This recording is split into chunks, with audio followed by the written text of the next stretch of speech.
Welcome back everybody to 31 Days of Horror, and today we're taking a look at 1989's Mayor. So this is from the same director that did Specters that we looked at yesterday, and it is in part of the same release, and that is Marcello Avallone. And yeah, like Specters, it is a horror film, clocks in at 100 minutes. Unfortunately, I've not seen any of the cast in anything significant, so I can't really speak to them on the rest of their filmography. So yeah, an ancient Mayan curse is awakened in the ancient temples in Mexico, and people are killed in strange and gory ways by an invisible force. So, unfortunately, this isn't something I like to revel in, but this is pretty much worse than Spectres in every respect, due to the cast, pacing, plot, kills, characters, and the script all being noticeably weaker than that film. Um, but that said, it still has an effective atmosphere throughout. I really like the Mexican locales that it has on the go, because it is set in Mexico, and seemingly shot there as well, with some like kind of like jungles and there's a temple there, and there's even a ship that is washed up on shore. Um, on a beach. It's not a small one either. It's quite a sizable freighter ship. So yeah, it does have some locales that are decent as well. There is one entertaining kill with someone that isn't particularly a nice person anyway, but they get entertainingly killed at a gas station. The violence is decent. The production is solid, especially in terms of the locales and the violence itself.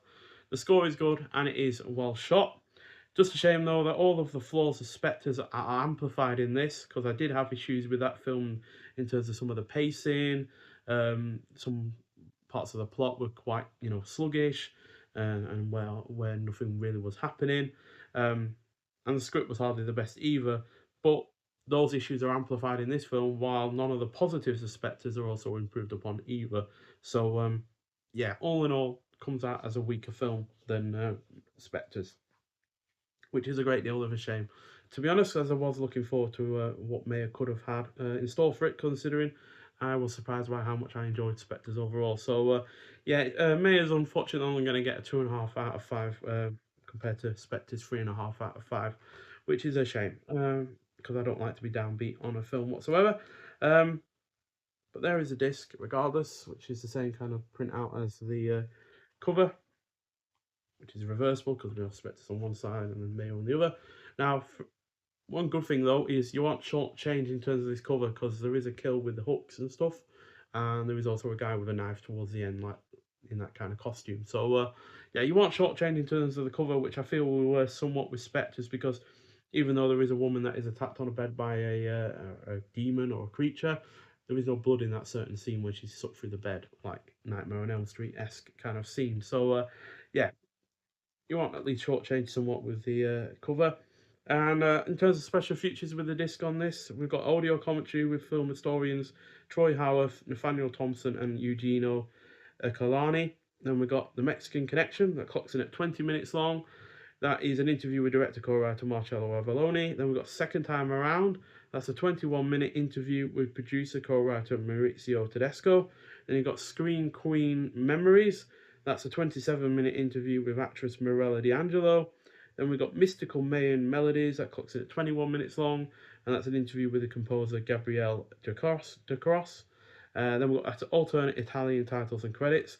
One thing I'd like to correct about the Spectres video that I did is that there is a Italian dub to this film, and Spectres as well. That is in stereo, but because it was shot in English, and the stereo English track is quite heavily damaged, the English version of this film is only in mono, so that is a bit of a shame, really. But there's no real issues with the sound, to be honest. I don't think it harms it overly in any particularly bad way. And then we've also got the film newly scanned and restored in 2K from its original 35mm camera negative, just like Spectres was, and just like Spectres, it's also got English subtitles for the deaf and hard of hearing. And in terms of the the restoration that it's had, it looks pretty good, no doubt about that. And like I said, the locales look good.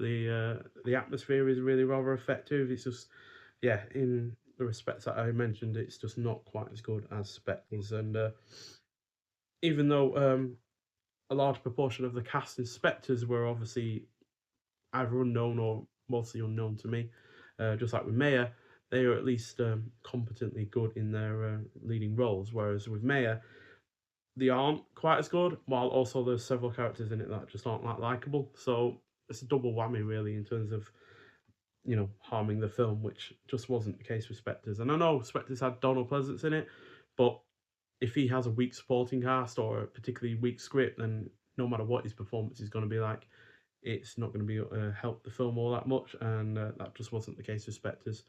Whereas Maya doesn't have the cast and doesn't have the script, and therefore is unfortunately a lot weaker. So yeah, it's unfortunate really that it's not as good as Spectres, but still I enjoyed watching it. Didn't have a terrible time. It's just unfortunately not a particularly great film.